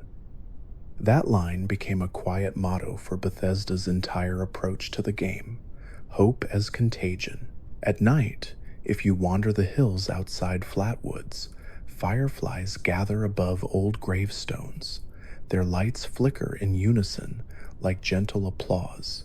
The developers added that effect using particle timing, synced to the rhythm of the game's ambient track. The glow feels almost spiritual, the forest clapping for those who tried. In Morgantown, the echoes of pre-war youth still hang heavy in the air. The university campus is littered with textbooks and gym posters, reminders of ambition that never got to mature. Bethesda gave the classrooms a dusty sunlight filter to create that suspended warmth, the color of memory that refuses to fade. Even the chalkboards were designed with messages that shift tone, equations, motivational quotes, doodles of Vault Boy smiling. It feels like the last good day caught in amber. The responders set up their main base in Morgantown Airport, a location chosen for symbolism as much as practicality. Airports represent connection, people leaving and returning, so placing humanity's first post-war hope in such a place makes emotional sense. Inside, the echoes of footsteps mix with recordings from the Overseer's holotapes. The terminals still flicker with data logs titled Food Drive Results and First Aid Training. Fallout's tragedy is rarely about death. It's about persistence, the way effort lingers long after success becomes impossible. One of the most striking pieces of sound design in Fallout 76 is its storms. When lightning flashes over the hills, the thunder arrives several seconds later, delayed by the game's real-time distance system. The echo rolls differently in each biome, bouncing off cliffs in the Savage Divide, but dampening quickly in the mire. The developers use these effects to make the world feel immense. The weather itself feels aware of the land it moves through. The train stations scattered across Appalachia are connected by subtle storytelling. Some are pristine, maintained by Protectrons still selling tickets for routes that no longer exist. Others are overrun by nature, their platforms covered in ivy and vines. One station even has a coffee cup still steaming, frozen mid-animation by a glitch Bethesda decided to keep. They called it the Eternal Sip. It became an unintentional metaphor civilization forever on the edge of continuing. Deep beneath the earth, the mines of the ash heap hum with mechanical ghosts. Conveyor belts clatter, drills spin against nothing, and lights flicker like memories struggling to stay lit. Bethesda modeled the mines after real coal shafts, complete with oxygen pipes and support beams that creak under invisible pressure. The air sounds heavy there. When players walk through those tunnels, the echoes of pickaxes ring faintly, recordings of real miners mixed into the ambient track. It turns exploration into seance. The miners' rival companies, Hornwright Industrial and Garahan Mining, represent Fallout's timeless dichotomy between greed and innovation. Hornwright embraced automation, replacing human labor with robots. Garahan championed human pride, inventing the excavator power armor to protect its workers. Both paths led to extinction. Bethesda used this rivalry to explore the futility of progress without empathy. The boardrooms still contain memos arguing about quarterly earnings, while ash reigns outside the windows. The apocalypse didn't interrupt business, it finalized it. The Free State's bunkers scattered across the Savage Divide stand as testaments to paranoia's sincerity. Each bunker is small, cramped, and filled with charts detailing radiation patterns and food supplies. The walls are covered with tally marks, days counted by hands that stopped counting long ago. One note reads, "They said we were crazy, maybe we were right." Bethesda wrote those lines to make players empathize with fear, not mock it. In Fallout, even paranoia deserves respect. One of the most haunting sights in the entire game is the crashed space station in the mountains. Its twisted hull glows faintly under starlight, its antennas still pointed toward the sky. Inside, papers float weightlessly in zero-gravity simulation, and computers flash blue with error messages that have been repeating for centuries. The designers called it a prayer that never reached heaven. It's a perfect summary of Fallout's relationship with technology mankind's endless attempt to contact something that isn't listening. The musical instruments scattered throughout the game, guitars, banjos, pianos, each produce their own distinct tone based on the room's acoustics. When played inside metal vaults, the sound echoes sharply. When played in forests, it softens, fading into the hum of cicadas. Bethesda's audio team captured hundreds of real-world recordings to simulate these differences. The result is almost hypnotic, music that adapts to memory. The creature, known as the Sheep Squatch, is among the most absurd and beloved of Fallout 76's legends. Half sheep, half bear, entirely confused, it wanders through fields bleating mournfully. The design was based on West Virginian tall tales of a horned monster seen near Boone County in the 1950s. Bethesda leaned into its ridiculousness while still giving it weight. Its footsteps are thunderous. Its eyes glow like dying coals. When it roars, it sounds like a furnace grieving. Fallout often finds tenderness in the grotesque. The Cranberry Bog, with its scarlet mist and eerie light, remains the game's visual centerpiece. Bethesda called it the Bleeding Horizon. Its unusual color palette comes from a mixture of volumetric lighting and red particle shaders that simulate microscopic spores floating in the air. The fog density changes depending on the time of day, growing thickest at dusk when the setting sun aligns with the horizon. In those moments, the entire world turns crimson, as if the apocalypse itself were blushing. Many of Fallout 76's loading screen tips are philosophical rather than practical. One reads, "You can rebuild what you've lost, but only if you forgive what broke it." Another says, "Loneliness is lighter when carried by two."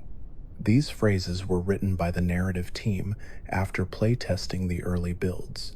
They noticed players spending hours walking together without speaking, simply existing side by side. Fallout's best dialogue, it turned out, was silence shared. The Brotherhood of Steel's presence in Appalachia began as radio signals, voices in static, promising unity, discipline, salvation.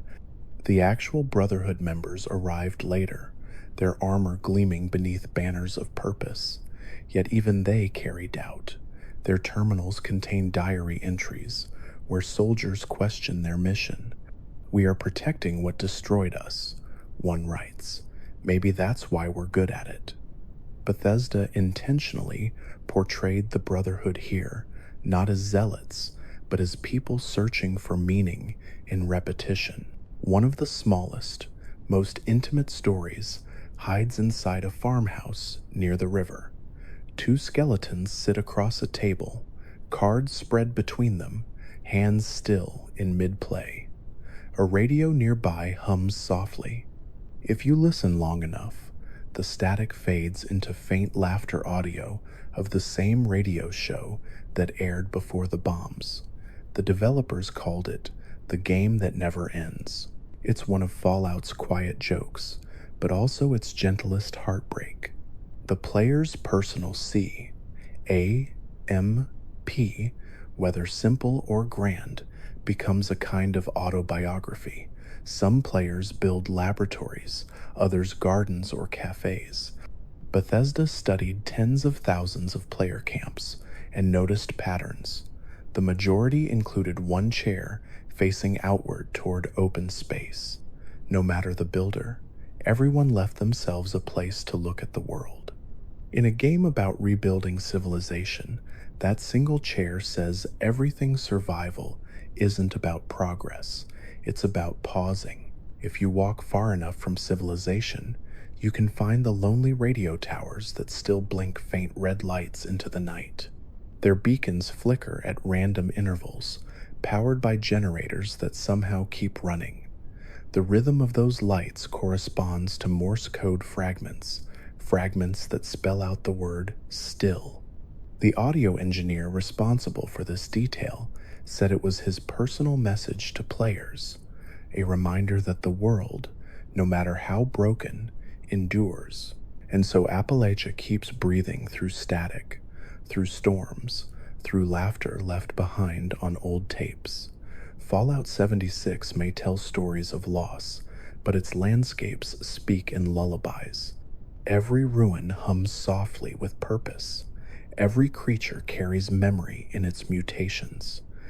And every step the player takes through its quiet hills reminds them that endings, no matter how absolute, are just another kind of beginning. The soul of Appalachia lies in its contrasts. You can stand on a mountaintop where sunlight paints the ridges in gold, and, minutes later, descend into a valley where ash clouds blot out the sky. Fallout 76 isn't just a landscape, it's a pendulum swinging between hope and ruin. Bethesda built this rhythm intentionally. The goal was to make the player feel like the world itself was still deciding whether to live or die. Every sunrise feels earned, and every storm feels personal. The region's sound design reflects this living uncertainty.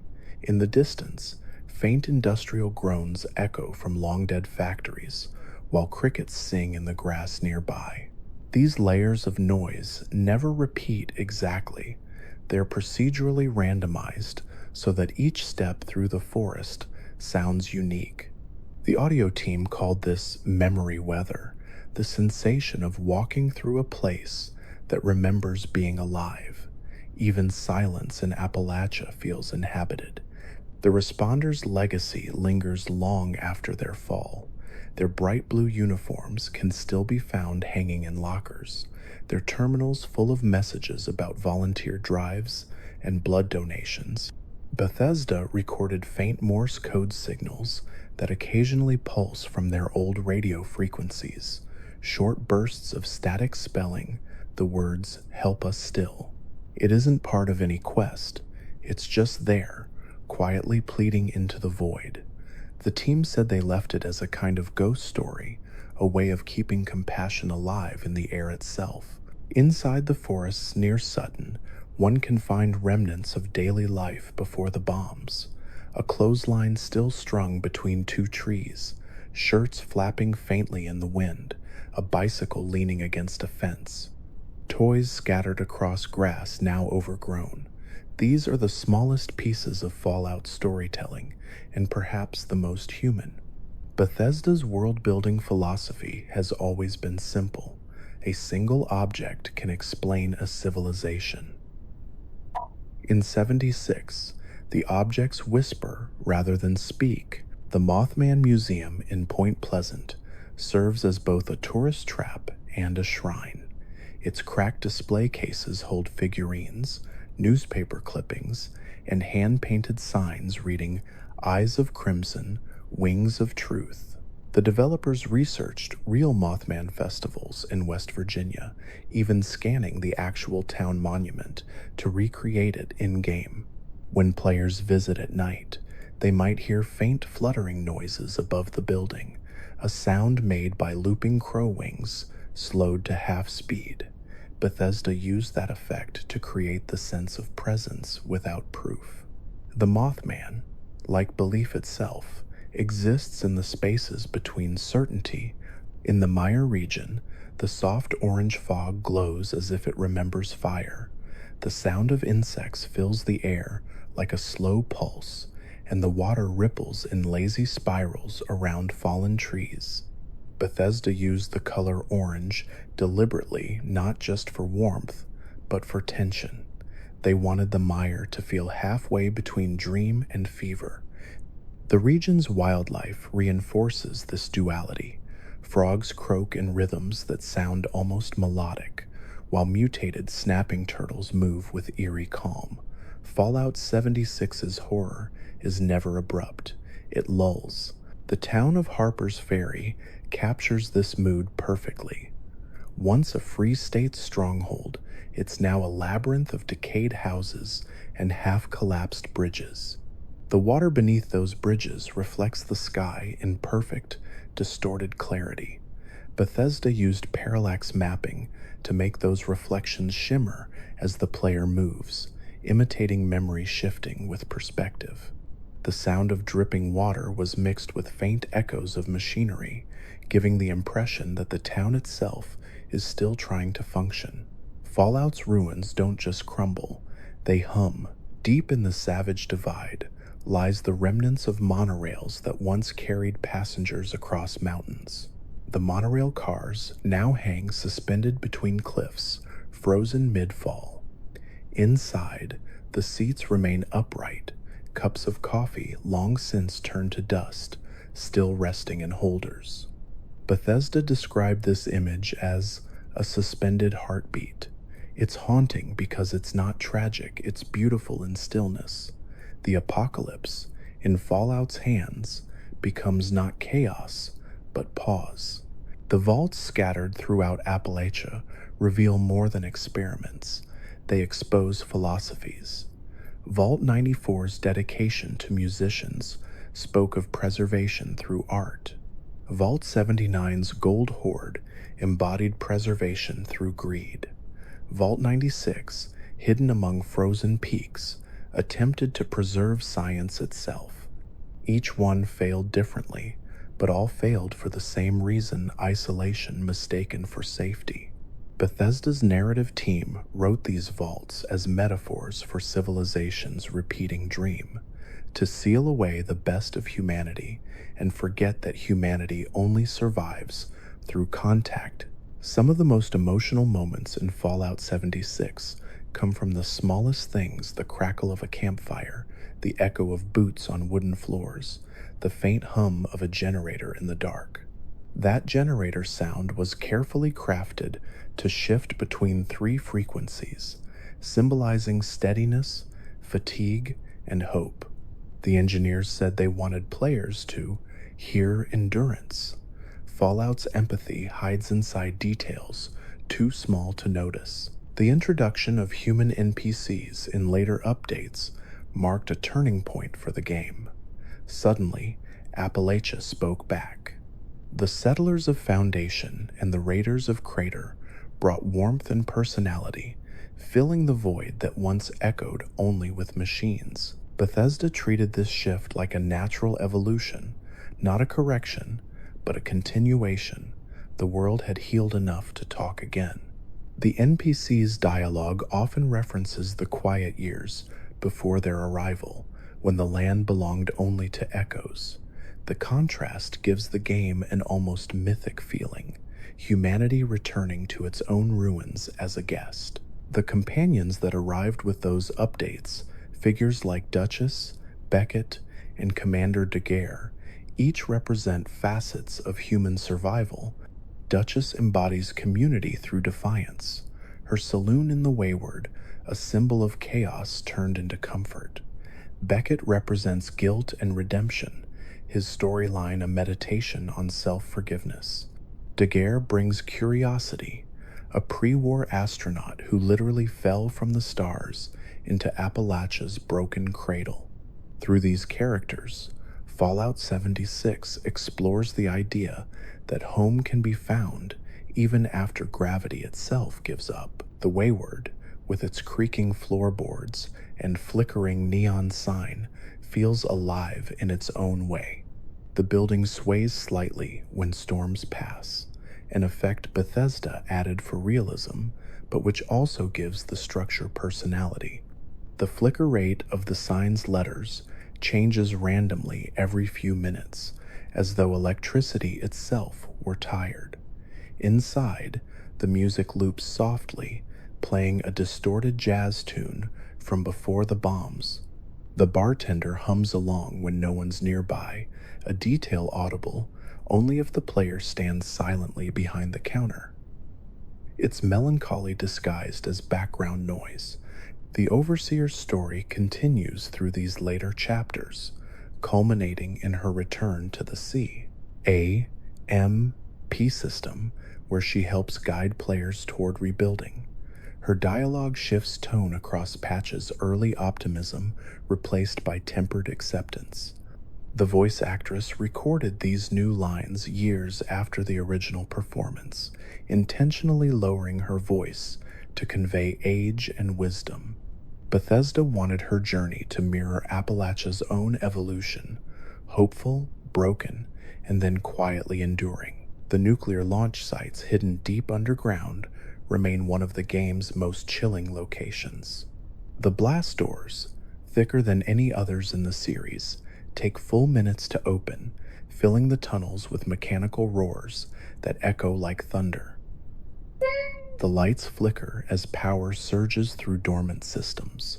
When the launch finally happens, the world outside reacts in real time, trees bending, clouds igniting, the sky bleeding from gold to green. The sound engineers layered whale songs and reverse thunder to make that explosion feel alive.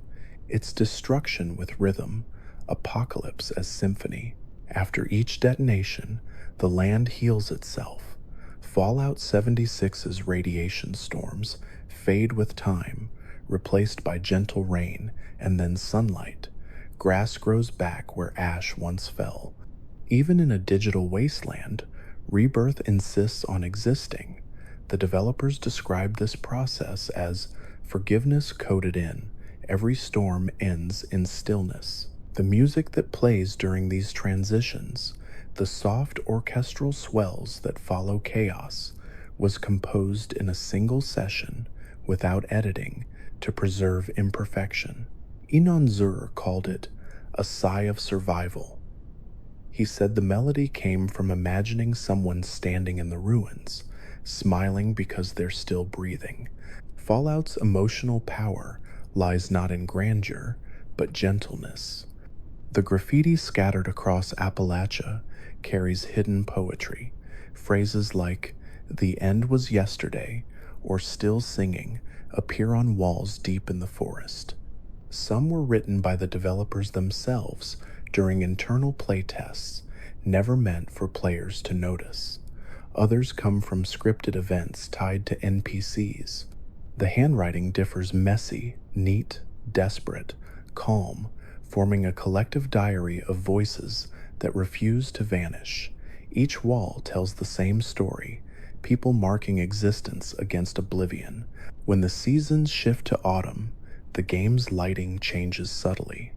The air gains a copper tint, and the sun's warmth fades more quickly. During those hours, Appalachia feels almost nostalgic for itself. Leaves fall in slow motion, and even enemies move slower. Bethesda coded this change deliberately, describing it as world fatigue. The land, like the player, grows tired, but it's a peaceful fatigue, the kind that settles after long labor, not defeat. The Appalachian night sky remains one of the most beautiful vistas ever rendered in the Fallout universe. Shooting stars streak across it occasionally, random and brief. Those meteors were added purely for wonder. They serve no gameplay purpose. Bethesda called them quiet miracles. The sky reminds players that even in a world rebuilt from ashes, something infinite still waits above. There's a particular bridge in the Toxic Valley that creaks in the wind, its steel twisted but intact. The sound effect cycles through several random variations, so it never repeats exactly. One of those recordings includes a faint whistle of air that accidentally resembles human humming. Players once theorized it was a ghost. The developers decided not to correct them. Sometimes mystery keeps worlds alive longer than truth. As the player wanders across Appalachia's endless ridges, they may start to notice a rhythm, footsteps, wind, crickets, and distant thunder aligning like verses in an old song. Fallout 76 doesn't just simulate survival, it orchestrates it. Every sound, every light, every pause between heartbeats forms a lullaby for the end of the world. And like all lullabies, it's not meant to be remembered, only felt, softly before sleep. Appalachia is a world that speaks through echoes. Even centuries after the bombs, sound carries far in those mountains. The low hum of power lines still alive with static, the lonely creak of a porch swing, the faint melody of a wind chime tangled in vines. Bethesda's designers called these moments residual warmth. They wanted players to feel that something human remained in every ruined object, a kind of emotional radiation that never dissipated. In Fallout 76, ghosts aren't supernatural, they are intentions that refuse to fade. The forests of the forest region were inspired by Shenandoah National Park and the Monongahela woodlands. The tree models were sculpted with knots and burns to make them appear old but resilient, and their colors were tuned to shift subtly across the seasons. In spring, the greens carry a golden hue, while autumn burns in orange and red, like the world remembering fire. The ground fog that rolls through the undergrowth at dawn uses a breathing algorithm. It thickens, pauses, then thins again, as if the landscape itself inhales and exhales with you. Players often talk about how peaceful Appalachia feels when it rains. The droplets hiss against metal rooftops and collect in potholes on the cracked roads. That sound isn't synthetic. Bethesda recorded real rain against old car parts and tin siding, then slowed the playback slightly so the rhythm matched the pace of footsteps. They wanted every storm to sound like a conversation with the world. It's one of those details that you can only notice when you stop running, when you simply stand there and listen. In Charleston, the Capitol building still stands, its golden dome dulled but not broken. When sunlight hits it just right, it glows faintly, reflecting across the flooded streets. Bethesda designed this reflection deliberately, a symbol of pride, tarnished but enduring. Inside the courthouse, old campaign posters line the walls. One slogan reads, "Progress never waits." It's an ironic statement in a city where time stopped completely, but that contradiction is what makes Fallout's world feel alive. The Overseer's personal journey takes her across nearly every major settlement in the region. Her holotapes, scattered like breadcrumbs, form a diary of observation. In one tape, she marvels at the silence of Morgantown after dark. In another, she describes the smell of the mire, half rot, half sweetness. The writing team described her as the first poet of the post-war age, someone who documents not out of duty, but awe. Her voice becomes a lullaby for the player, steady and reassuring in a world without guarantees. One of the most haunting ambient effects in the game occurs deep inside the mines of the ash heap. As you walk through narrow tunnels, you can sometimes hear a deep rumble that isn't part of any scripted event. It's a real sound captured from burning coal seams beneath Centralia, Pennsylvania, slowed and layered into the game's audio.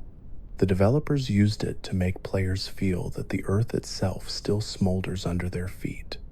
That low vibration becomes a reminder that even the ground remembers pain. The responders' old headquarters at the Charleston Fire Department feels like a shrine to courage. The walls are covered with notes from volunteers, hand-drawn maps, and emergency rosters. One chalkboard still reads, "We'll try again tomorrow." Bethesda left that phrase there intentionally because it captured the essence of Fallout's optimism, not success, but persistence. Even the robot firemen that patrol nearby shout motivational phrases into the empty streets, as if rehearsing hope for an audience long gone. At night, the White Spring Resort glows like a mirage.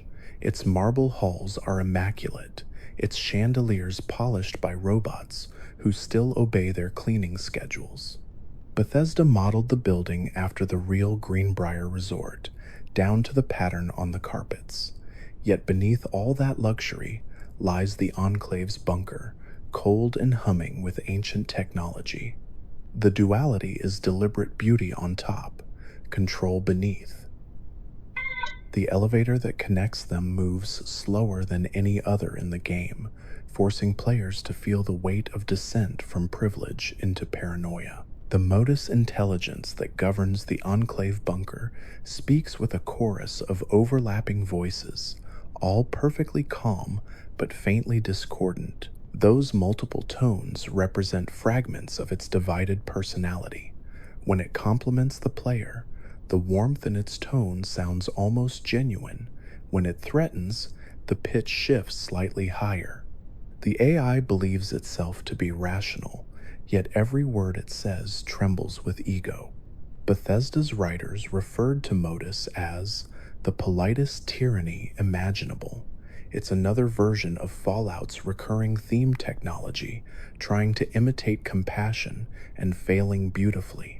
The top of the world radio tower, home to the AI called Rose, stands as one of the most recognizable silhouettes in Appalachia.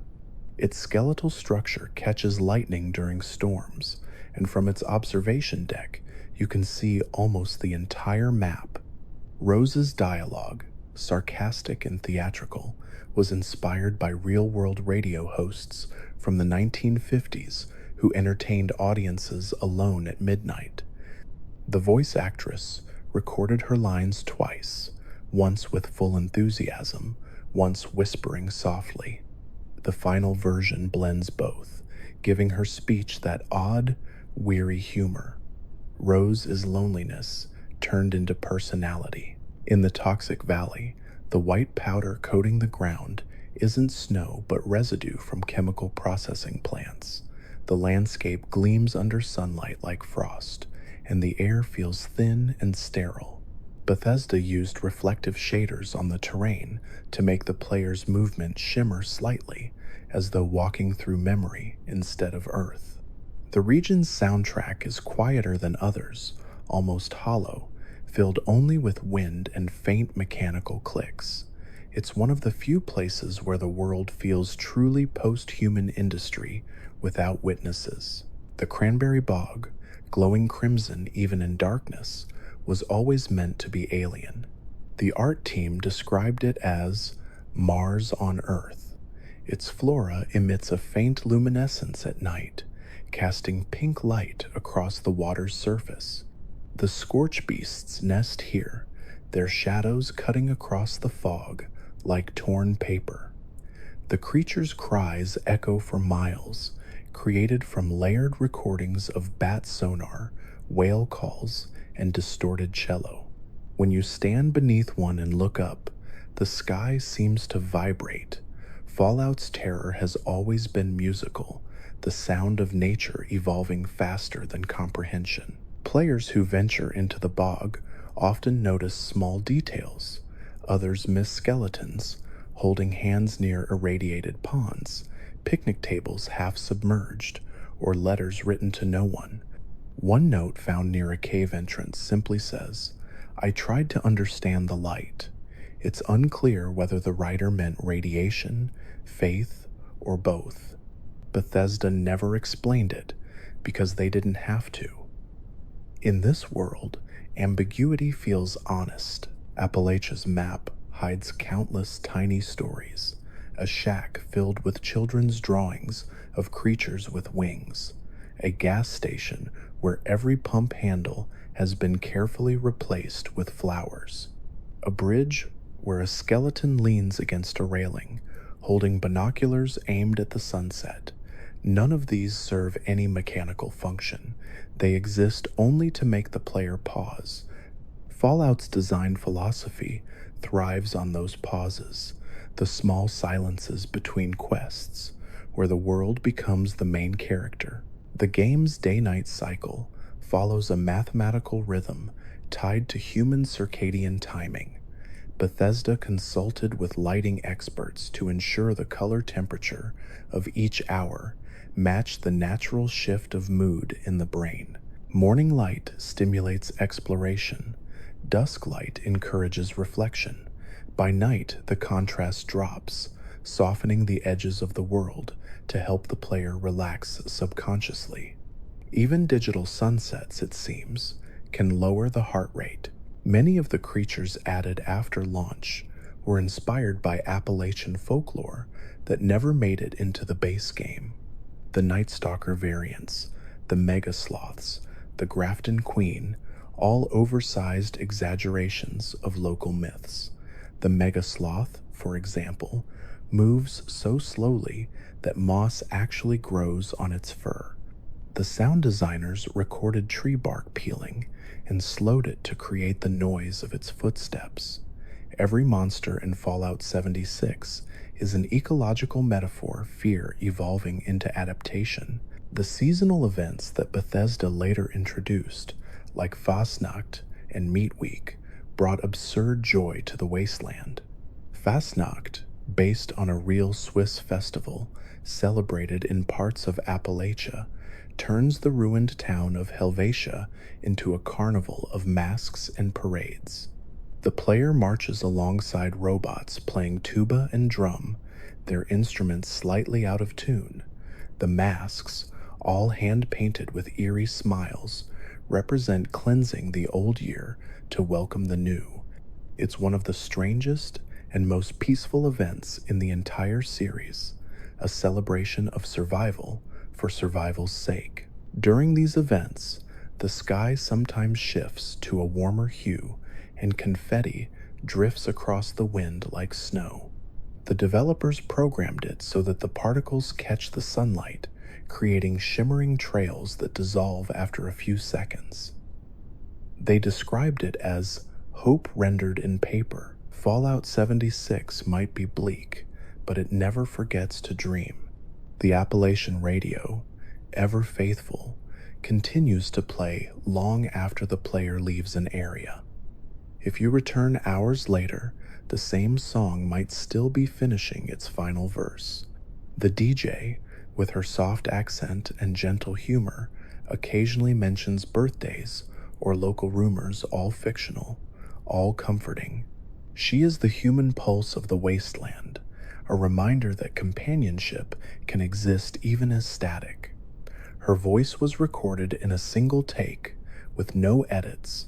The actress's natural pauses and breaths became part of the rhythm when you finally stand at one of Appalachia's many lookouts at night. Seneca Rocks, Spruce Knob, or the lonely towers near Watoga, the world below, feels endless. The rivers glimmer under starlight, and the ruins glow faintly from campfires and lanterns left by strangers you'll never meet. Bethesda called this view the hush.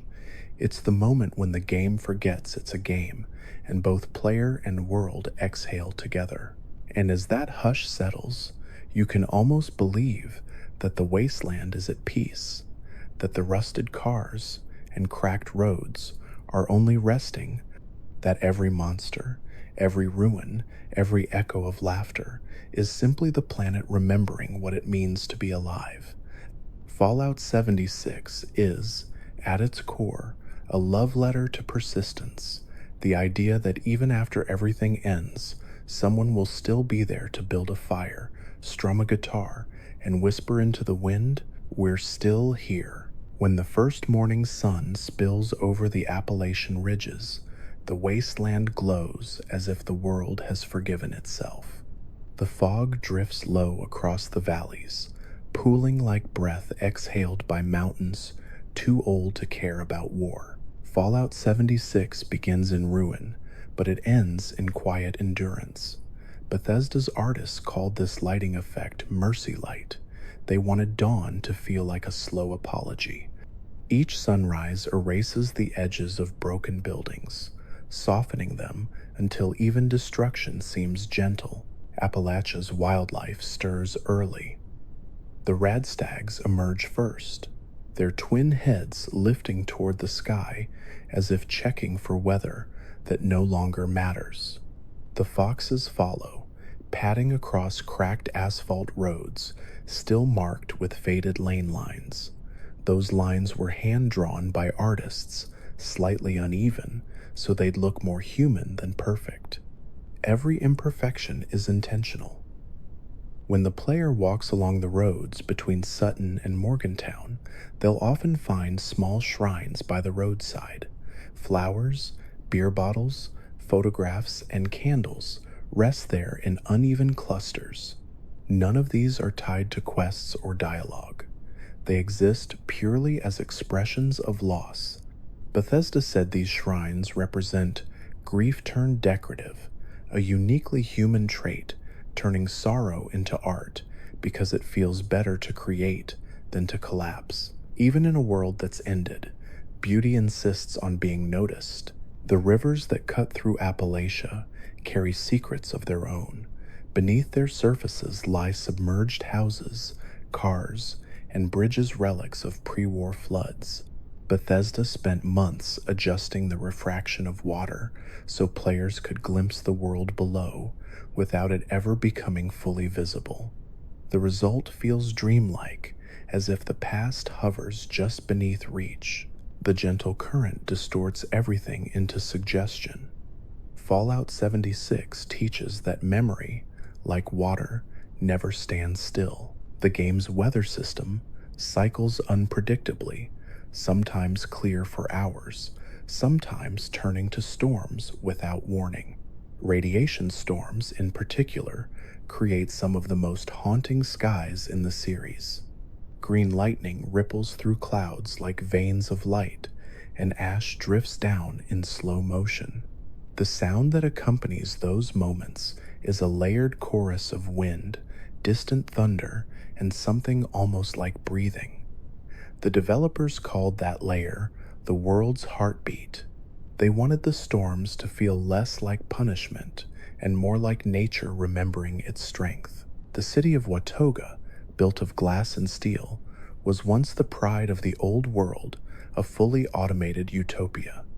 In Fallout 76, it stands tall, but empty, a monument to hubris polished by time. The elevators still work, the robots still sweep the floors, and advertisements for apartments still flash on electronic billboards. Yet the streets are silent. Bethesda designed it this way intentionally, perfection without presence. The irony is that Watoga survived the apocalypse better than its people.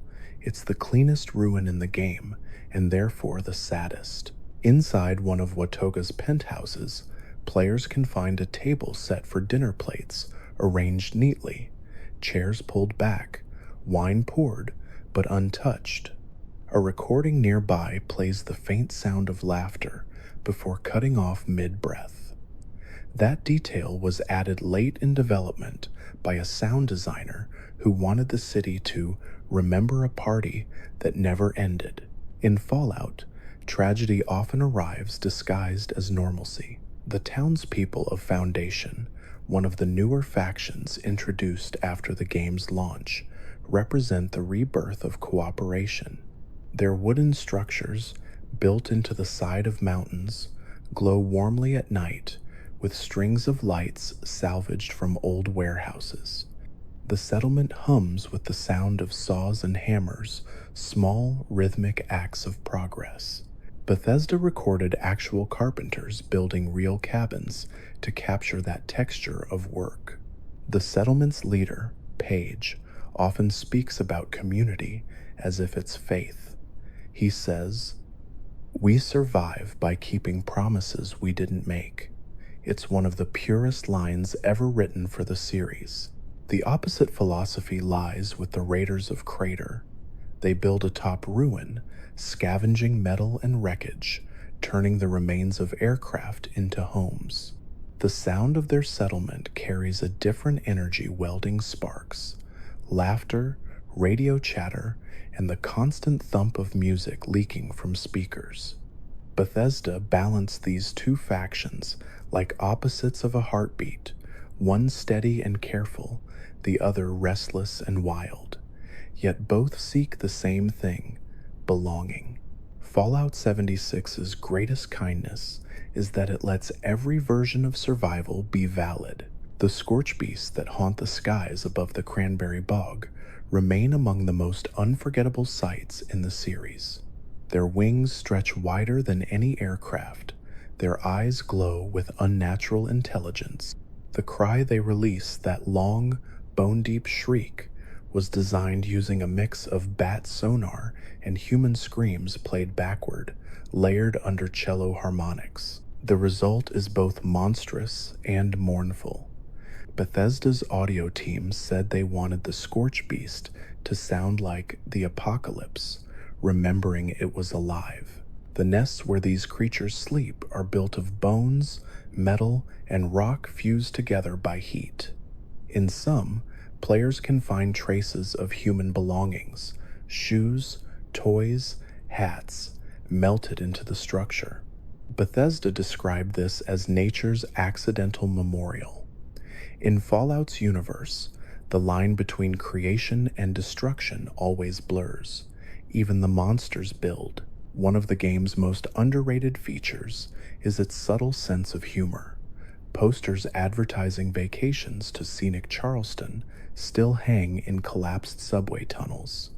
A pre-war billboard claims, "Protect your home with Vault-Tec safety, guaranteed," placed directly above a crater. The irony never shouts, it smiles sadly. Fallout's humor isn't cruelty, it's perspective laughter that knows it's temporary. The Brotherhood of Steel's radio broadcasts echo across the hills, promising order and discipline. Yet if you listen carefully between transmissions, you can hear faint snippets of soldiers' conversations. They talk about missing families, strange dreams, and longing for quiet. Those fragments humanize what could have been another faceless faction. Bethesda intentionally layered these background voices at near inaudible volume so that players who use headphones feel like eavesdroppers on loneliness. The Free State's bunkers, hidden deep within the earth, remain time capsules of paranoia. Inside, the air feels heavy, filled with the hum of filtered oxygen. The walls are lined with maps marked by red pins and notes written in a single frantic hand. One bunker contains a calendar with every day crossed out except one. That date corresponds to the first day the Vault Dwellers emerged. The developers confirmed that detail in an interview, a subtle nod to synchronicity, as if fate itself kept score. Appalachia's music carries its own spirit. The traditional folk songs that play on the radio, slow banjo, warm fiddle, soft harmonies, serve as lullabies for the new world. Each tune was chosen for its emotional temperature rather than popularity. Inanzur's orchestral score, woven between those old melodies, rises like fog and fades just as gently. Bethesda described the soundtrack as a conversation between ghosts. Listening to it long enough feels like being rocked to sleep by memory itself. The seasonal festivals, like Fastnacht and the Halloween Spooky Scorched event, add color and absurdity to the wasteland. Robots in masks, confetti drifting through smoke, fireworks reflecting off puddles, it all feels both eerie and joyful. Bethesda leaned into this contradiction, creating celebrations that exist not despite the apocalypse, but because of it. The world ends, and still someone hangs lights. That, they said, was the point. Over time, as Fallout 76 evolved, the tone of the world shifted. At launch, it was lonely, a digital wilderness filled mostly with silence and echoes. But with updates, new voices, new faces, and new stories arrived. Slowly, Appalachia became warm.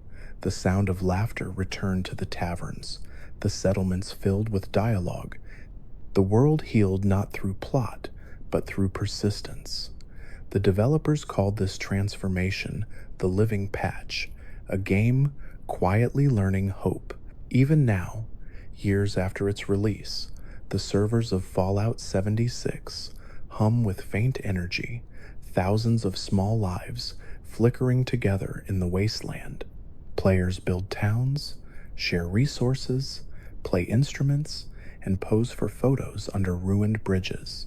The multiplayer experiment that once seemed doomed became something profoundly human, not chaos, but companionship. 100 strangers standing around a campfire, saying nothing, watching the stars. The apocalypse never looked so gentle. There's a place high above the cranberry bog, where the mountains split open into a narrow ridge. From there, you can see every biome of the game: the green forests, the gray ashlands, the orange mire, the white toxic valley, the red swamps. It's the entire history of Fallout's world condensed into one view. Bethesda said they built that spot as the emotional center of the map, a place for reflection. When the wind passes there, it sounds almost like whispering. Some players swear they hear their own footsteps echo seconds later, as if the world is answering back. The ending of Fallout 76 isn't found in its missions or final battles. It exists in moments the way firelight flickers against old posters, the way the Overseer's voice trembles on her last recording, the way a guitar sounds when strummed at sunset. The game ends the same way life does, not with a conclusion, but with a continuation. Bethesda never wrote a true finale because Appalachia, like humanity, was never meant to stop. And so, long after the last player logs off, the server still hums softly.